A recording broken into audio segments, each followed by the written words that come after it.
All right, welcome back to the realm. Tonight we're getting ready for chapter 20. We got a live review tonight, getting ready for the quiz tomorrow. I do know and understand that the Grammys are on, so I like to watch the Grammys myself, but try to keep it as short as possible. Please check in with me in the comments. Let me know that you're here, and we'll kind of go from there. The agenda tonight looking like this. We're getting into the introduction here. Going to have some important advice for you, like always, and then go over just some of the selected key terms and figures. We will have some AP advice tonight that I think will be very beneficial for you, and then close it off with a little question and answer session. Let's get into the advice. You know, one of the things I'm a little bit worried about is the reading. We had a lot of AMSCO reading, so this chapter, I think that's really important to make sure that we've done that AMSCO reading. And it really tied in really, really well with the chapter. I mean, everything that was in AMSCO kind of rallies exactly what we learned about in sections 1 through 4 of chapter 20. So it was really connected. And it's going to be kind of like that for the remainder of the year. Some chapters will be less oriented, but some chapters are really solidified with the AMSCO reading. And that's what we saw for this chapter. I want to make sure that you read through your outlines. There was one handout that talked about some important things. I know when I was finalizing the quiz, there's about one or two questions that came from the notes that were in the handout. So if you haven't read it, it's about, Native American resistance against the English, and it talks about a chief named Metacom, also known as King Philip. So make sure that you read that excerpt of notes. That's going to be paramount to your success on a couple of parts of the quiz. Of course, reading the rest of the notes is also important, right? Utilizing your review sheet to quiz yourself tonight, maybe before you go to bed, seminar tomorrow morning. All of those things matter. All of those things count. Make the best of it. Now, I want to remind you, hey, got to pray for the right things, right? Pray for the right things. There's so many things in this world going on right now that need our prayers, and we got to funnel those prayers to the right ideologies. It's not about this quiz. It's not about your test. It's not about some athletic thing. You want to pray for the safety and health of your family. You want to pray for the good Lord's guidance to use your talents to the fullest. You want to pray for your friends that need those prayers. Those are the things that you want to be thinking about. Okay. I just, the food drive is still going on. There's people suffering in the world. There's people suffering right down the street, and if you haven't donated, consider donating tomorrow morning, tomorrow after school, or I think it's closing off on Thursday again, but get those donations in. And then if you want to be a part of the process of delivering, my group, the Athletes for Christ, we do the delivery. So if you want to get involved in that, just let me know. I'll put you on the list. We're going to deliver on Saturday, February the 10th. That's really a good thing. Hey, next, be here now, right? Tomorrow, when you come into the realm, pop in that focus. We have not been very focused, and it's kind of gotten on my nerves a little bit lately, but you guys got to start being here now and focusing on the task at hand. There's too much silliness going on at school. I don't know what's going on, but there's a lot of silliness, a lot of squirreliness. You need to kind of pare that stuff down, start focusing on what you need to do. Your job as a student is getting it done on the assessment days, but every single day as well. Help your teachers out by being a class act, being a St. Mary's girl, being a St. Mary's man or boy. You want to make sure that you're getting ready. Okay. I just think, once again, you got to say thank you to your parents, right? You got to put things in perspective. They do so much for you. You want to be grateful to them. Tell them that you love them before you go to bed, and just say, hey, thanks, mom and dad, for everything that you do for me. I really appreciate it. Finally, tomorrow's quiz is going to be a challenge. I'm telling you, it's going to be a challenge. Both the content and the AP. The AP is hefty. It's going to be about 15, 16 questions. We'll talk about a little bit in a few minutes, but you're going to have to be ready. You're going to have to rise to the occasion. You can't run away from challenges. Don't skip school tomorrow because you think it's going to help you on the quiz. Don't do that.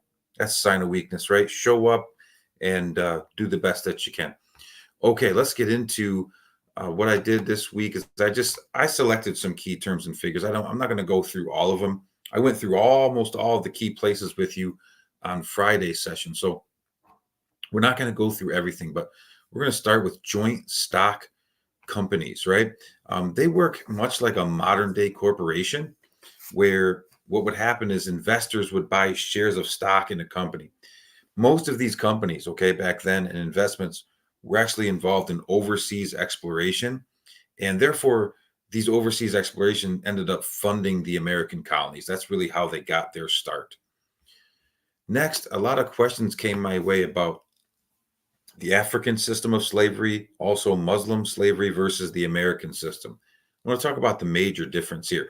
The main difference is just that the American system was really more harsh. It was slavery having been in the Americas hereditary, and there was no social mobility. Like once you're a slave, all right, you can't get out of slavery in the American system. In the Muslim system and in the African system, the form of slavery, it was slavery nonetheless. So let's not act like it's any less bad. Slavery is bad no matter what. When somebody owns somebody else, that's we know that that's not right. The difference is that in Africa, slavery, you could work your way out of the system of slavery. And a lot of times in the Muslim world, the slaves were doing domestic work like household cleaning and things of that nature. So good service could get them more freedoms than the American system allowed. So that's really what you're going to want to know for the quiz tomorrow. Next is the encomienda system. The encomienda system is a Spanish system in which they forced Native Americans to work as slaves in mines and in plantation fields. And basically, what this did is it provided a cheap labor source for the colonization period. Next is a key term called mercantilism. Mercantilism, we learned about this in section 4. It's an economic theory that a country's power depends mainly on its wealth. And that so therefore countries would try to gain as much gold as possible because gold equaled wealth back then. And so did silver. When I say gold, I could also say silver. And so they wanted to sell more goods than they bought from other countries. In essence, what that's talking about is they're actually talking about exporting more than you import. That's really what it is. You want to export more than you import. And that's, I think, still a pretty good determining factor of economic strength today, in some cases. Next, let's go to inflation. Inflation happened during this time in Spain, and we're going to learn about that more in chapter 21. But inflation is basically a decrease in the value of money coupled with or paired with an increase in the price of goods. Spain was experiencing this due to the vast amounts of wealth coming in from the Americas. What you got to think about is Spain, Europe, everywhere in the world, pretty much at this time, they used coins, metal coins in the form of gold or silver as currency. So if you flood the market with gold and silver, it kind of devalues those coins. And so that's going to cause inflation. Vasco da Gama, important Portuguese explorer. Basically, he sailed around the southern tip of Africa and then all the way to India. So he creates that direct route for Portugal. And this kind of spurs other countries and other groups to try to find an alternate route. And that's where Christopher Columbus and many of those other explorers come into play. Henry Hudson, they're trying to compete with the route that Vasco da Gama created. They're trying to find a faster route that you don't have to sail around Africa. Next is Ferdinand Magellan. Remember that it was his crew that was the first to circumnavigate the globe.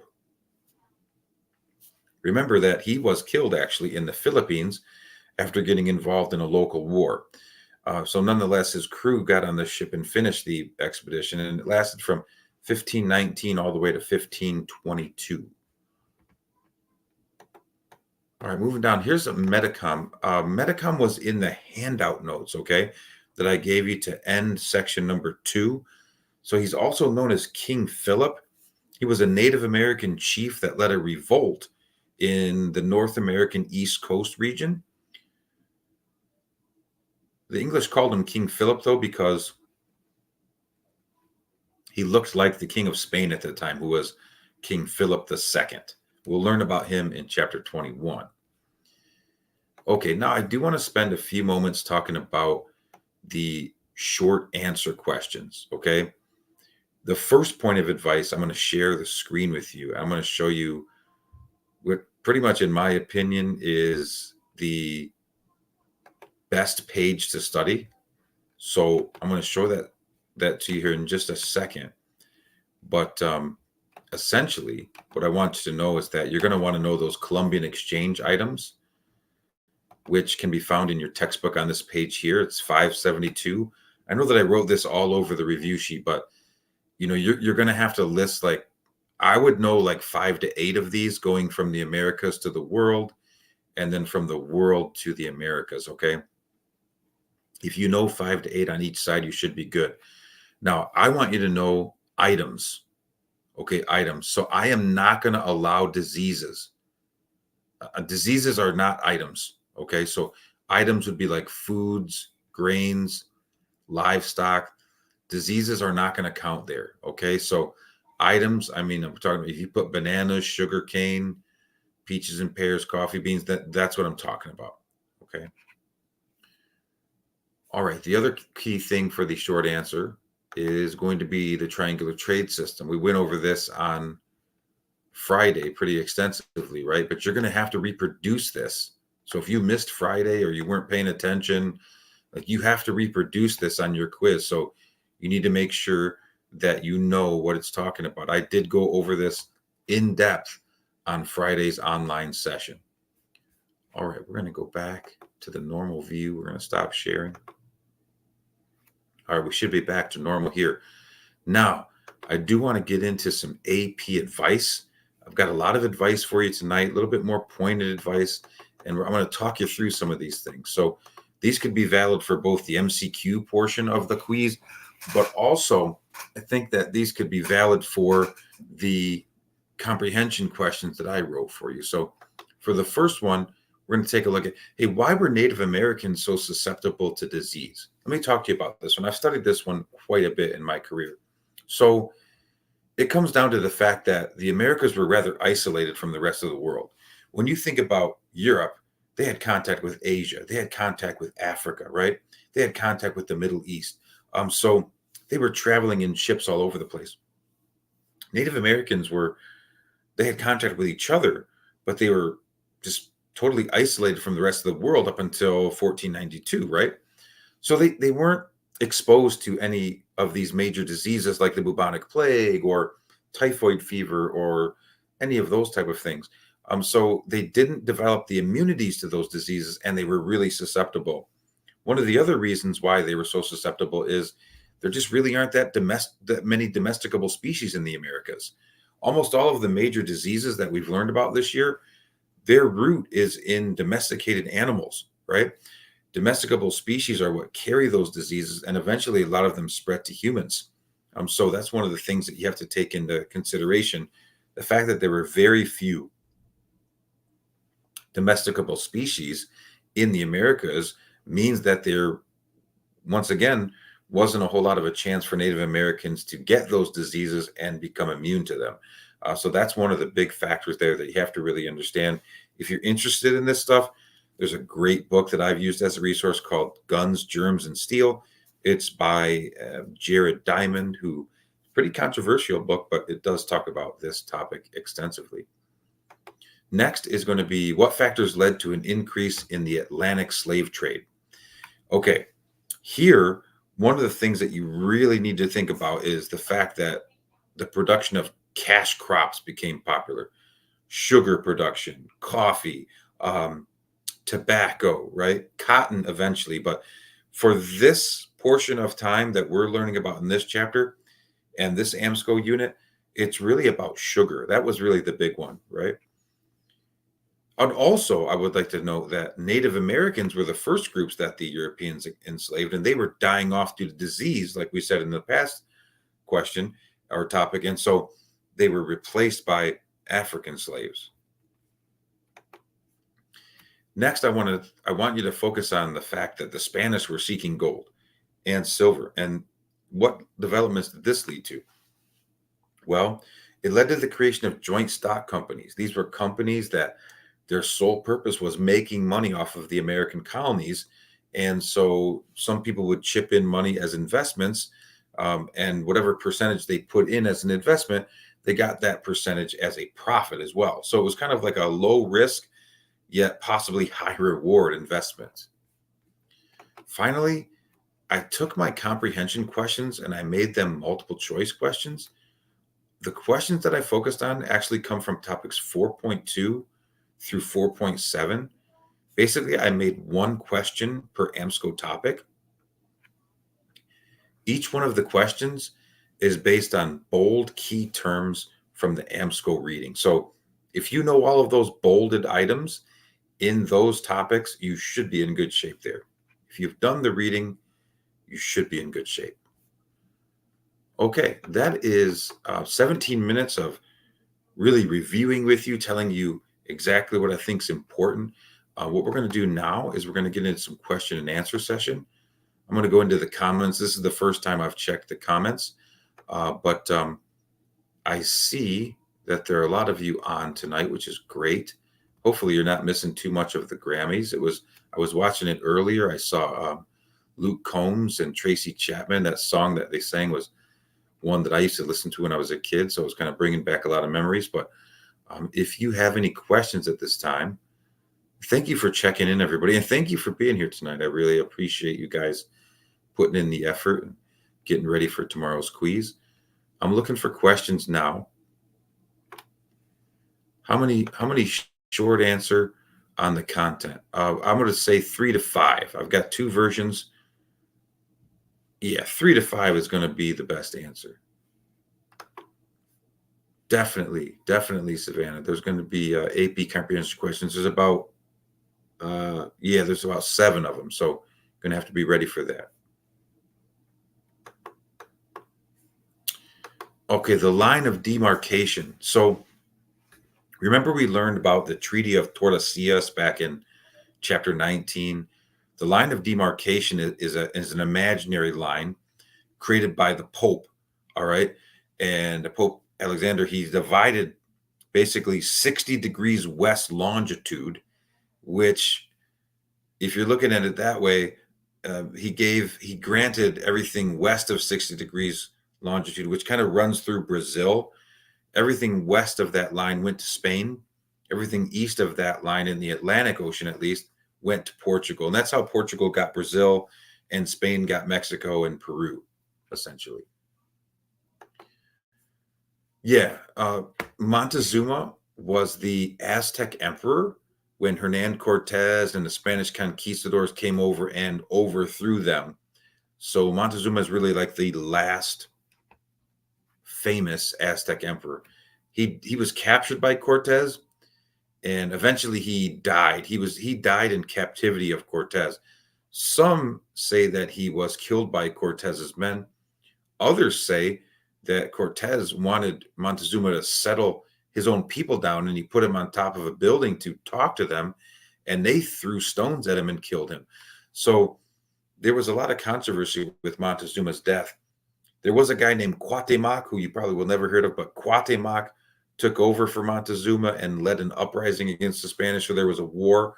The Spanish eventually win in 1521. So there you have it. But Montezuma was the Aztec emperor at the time of the conquest.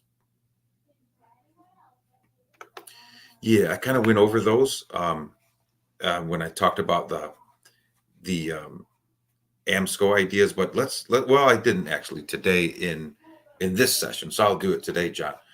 The consequences of the Atlantic slave trade, you got to look at it, African consequences, right? I mean, it decimated African societies.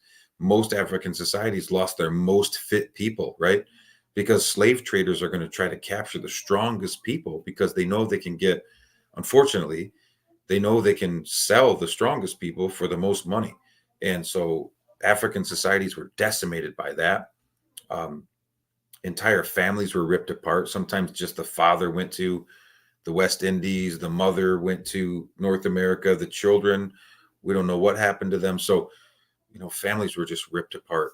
Then you have just Europeans getting extremely wealthy off of slave labor, right? So you have a lot of development and a lot of accomplishments, and really the foundation of the Americas is off of the back of slave labor. So you got to think about that as a consequence as well. Um, okay, Amerigo Vespucci, he is an explorer that the Americas are named after. That's the big thing to know. He did a lot of sailing along the coastline of South America and Central America, and he would create cartography, which are maps of those lines. And so the Americas are actually named after him. Henry Hudson was searching for what was known as the Northwest Passage. He was trying to find a way up through Canada to get to Asia, kind of like going off of Columbus's idea. But it's just so icy up there that it was really difficult to traverse. So he ended up like finding Hudson Bay, Hudson River, so on and so forth. And in that regard, he really settled a lot of land for the Dutch.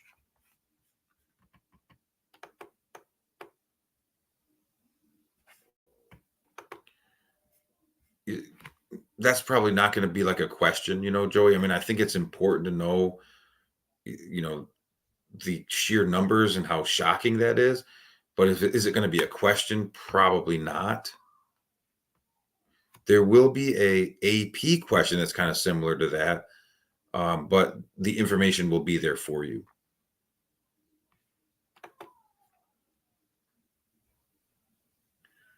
Well, the French were here, Guy. That the French came over. They weren't really trying to settle. They weren't really trying to stay very long. They were here solely for the purpose of the fur trade.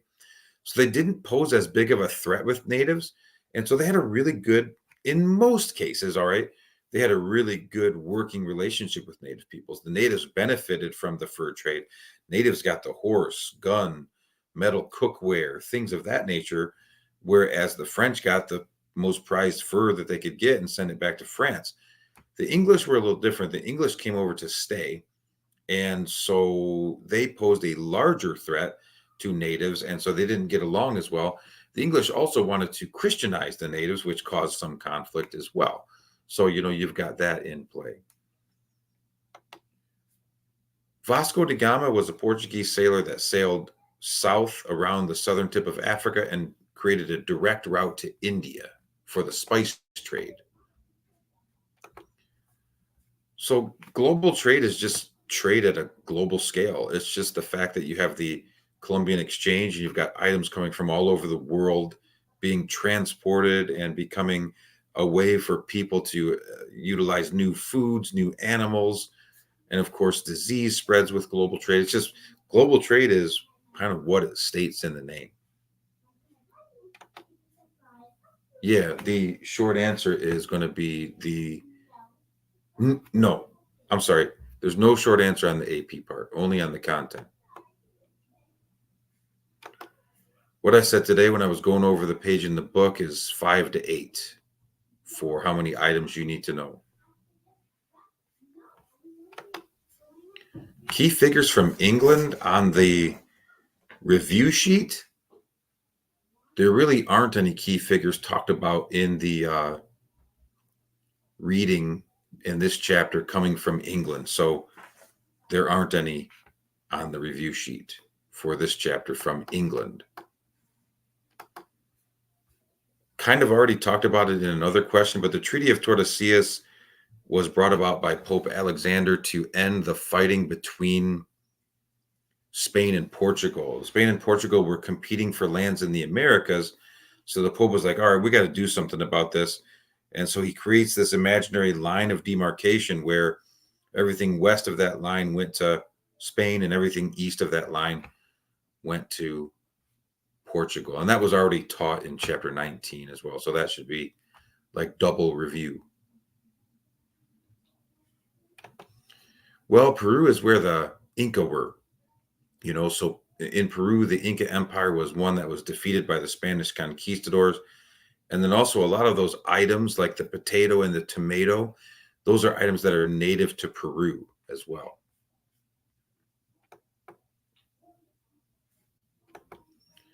I just went over this one. The French had a much better relationship with natives than did the English. I went over almost all of the key places on Friday's class. So if you were paying attention on Friday, you should know exactly what I want you to know for those key places.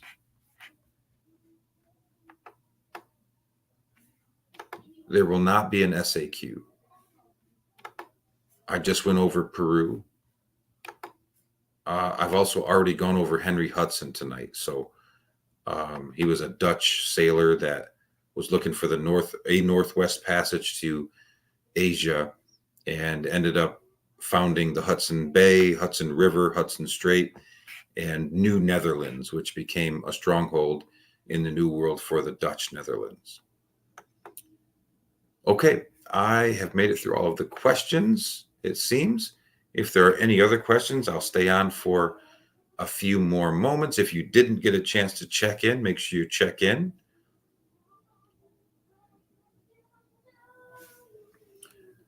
All right. Well, I haven't seen a question pop up in a few moments. So, hey, I'm going to say definitely enjoy the rest of your night. If you get a chance to watch the Grammys, check those out. It was looking pretty cool. Trevor Noah was doing a really good job on the hosting, it seemed. But other than that, if you need any help with anything, you can always email me. I'm looking forward to seeing you tomorrow for the quiz, and good luck. Make sure you say thank you to your parents.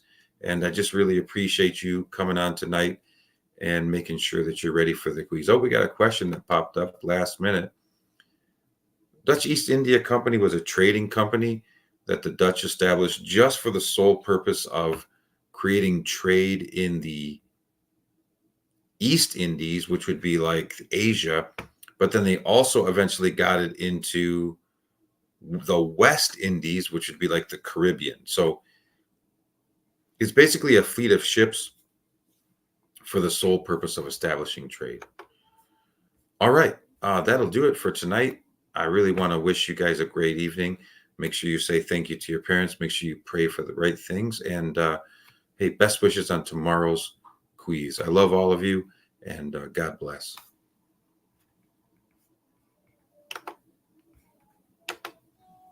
Not the